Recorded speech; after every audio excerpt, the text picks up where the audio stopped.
have a suspicion that though your husband's lab is but 100 yards from your house, it must seem sometimes like 100 miles. No, 1,000,000. I've tried to find a way to stop his brain, but it just runs and runs. It's something he can't control. All I can do is bring him back to center. I've heard Mr. Edison called the worst husband in America on account of him sleeping in his lab on your wedding night. I've heard the story myself. Well, on our wedding night, Tom and I left on the Albany boat. We spent a week in Niagara Falls. I thought that 1 week of happiness would be enough to illuminate an entire lifetime. And that's a clip from The Current War. I'm delighted to say that I've been joined by one of its stars, who is Tuppence Middleton. Hello, Tuppence. Hello. How are you? I'm very well, thank We were you. just actually on very important business because standard practice in a radio studio is you find out what your guest has had for breakfast or for lunch. And you said... I said toast with Marmite and peanut butter. This is my staple diet, and so many people think you're really weird if you have that as a combination. It's a winner. It is an absolute winner, but you said Marmite first and then peanut butter. Yes, it's a bit like the kind of Devon, Cornwall, scone, Marmite does work better cream on the, jam. if it goes on top of peanut butter. Yeah, So- the connoisseur. Anyway, this is not why Tuppence is here, though that is now going to be known as the Tuppence breakfast. Okay. Good. Peanut butter and Marmite on Copyright. toast. So in The Current War, Tuppence plays Mary Edison, as in wife of the Edison. Tell us about the film. So it's essentially the battle of the war to sell electricity currents to America in the late 19th century. Thomas Edison versus George Westinghouse. Thomas Edison's direct current versus George Westinghouse's alternating current. And it's kind of quite a bitter battle to sell this as a publicly viable way of, electrifying our homes and businesses. And it's one of those stories which, on the page, could be quite kind of stuffy period drama. And the subject matter, although it applies to all of us, could not be that interesting. But I think they've made something really cool, really pacey and very modern, and something that I think most people will be really interested to watch. It's interesting. So just explain a little bit about then the feel of the picture. We're going to talk about the story in a minute, because obviously it is a period drama because it takes place at the end of the 19th, beginning of the 20th century. So therefore, by definition, it's a period drama. And yet, you're right, it has a pace and an energy to it which people might not be expecting. Just explain a little bit about how that looks and how that feels in this. Yeah, I think that's largely down to the director, who is Alfonso Gomez Rejon, who most people will probably know as the director of Me, Earl and the Dying Girl, which was very stylized, and he has a very specific way of shooting. Chung Hoon Chung, who also shot Me, Earl and the Dying Girl, shot The Current War, and there's lots of very kind of drunk angles and whip pans and quick pacey dialogue, and I think it just makes the whole thing feel very modern. And when we were shooting it, he was really keen for us to not play the period. He kept saying, throw away the lines. I don't want you playing a period American accent. I don't want you getting too distracted by all of that. What does that mean, don't play the period? I think a lot of times actors can get really hung up on the etiquette and none of us were there at that time, so we have a version of what we think it looked like and how we think people behave. But I think sometimes that can be quite distracting, and there's a specific way of speaking which, although historically accurate perhaps, it doesn't always make us feel connected to those characters and doesn't always make us feel that they're relatable. And I think something about the way he shot it and the way he directed all of us very naturalistically was, at the same time with a quite stylized way of shooting it. I think that just makes it that much more human. Tell us something about Mary Edison. I didn't really know much about Mary.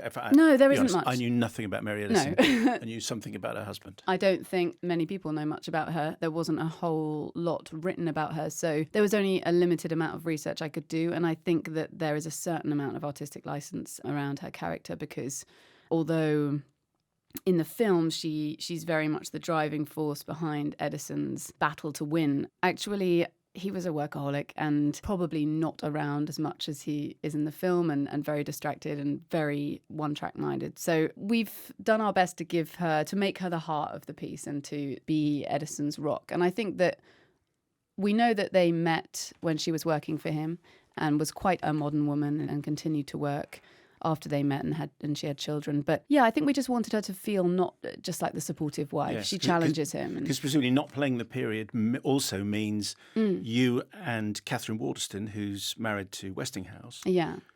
Can't just be the decorous wives. You actually have to be part of this story. Yeah, and I think that in a story like this, which is so driven by men, it's a story about lots of men, essentially, that it's nice to have. It's nice to have these two female characters, one of which, they're quite different. Marguerite Westinghouse, played by Catherine, is almost a partner to George Westinghouse, because he was very publicity shy and a bit introverted, and she was kind of his right-hand woman. She was a driving force and very much a partner in that respect, whereas Mary took more of a backseat and managed things at the home, more so, but was a support to Edison in our story anyway. And it's quite an ensemble piece. Tom Holland, we mentioned Catherine Waterston, Nicholas Hoult, Michael Shannon, Benedict Cumberbatch. That's a starry cast. Creme de la creme.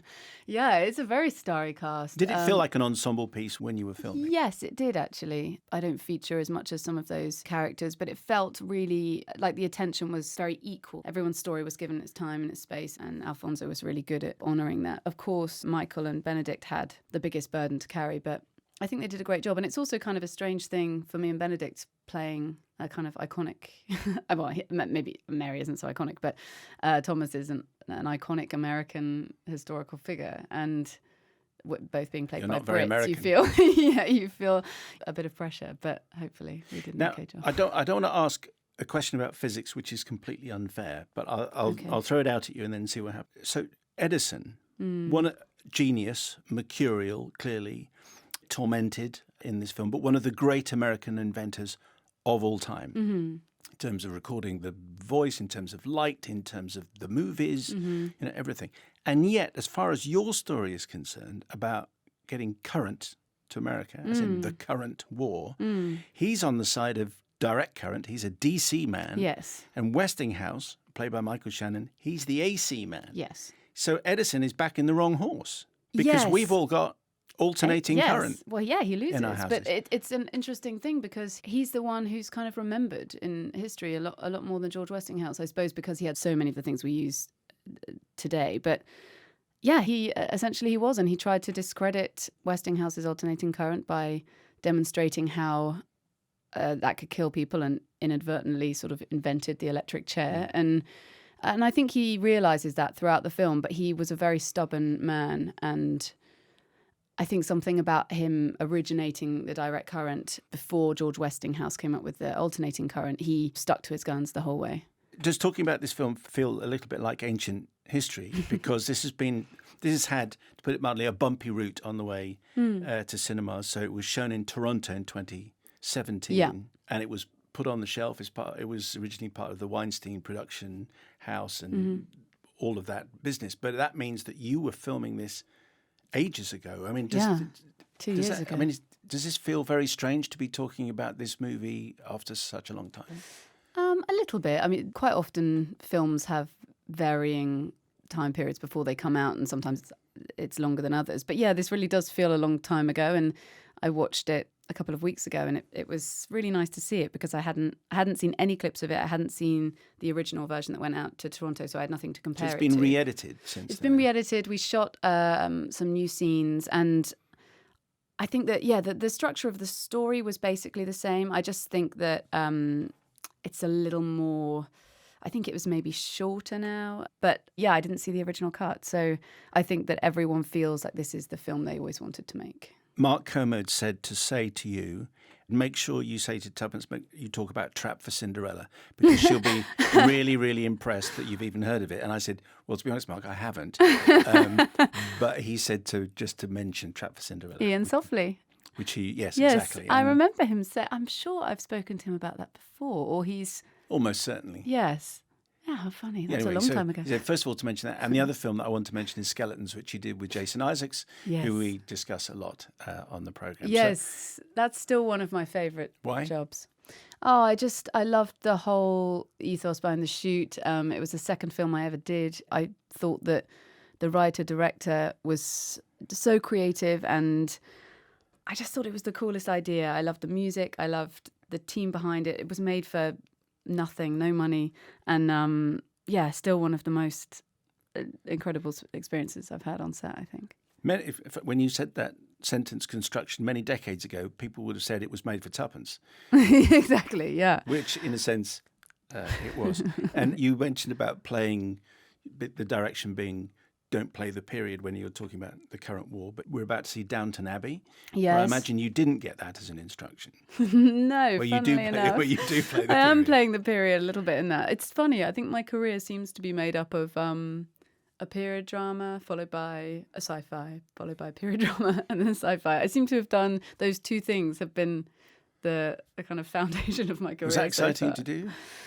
It was really fun, and it was nice to come into a pre-existing institution, I guess, and it was nerve-wracking. You know, you think, is it going to be really cliquey? Are you going to be welcomed in? But actually everyone was lovely, and it was, all of the newbies really got on, and it was nice. I mean, it was fun. It was great. You weren't the...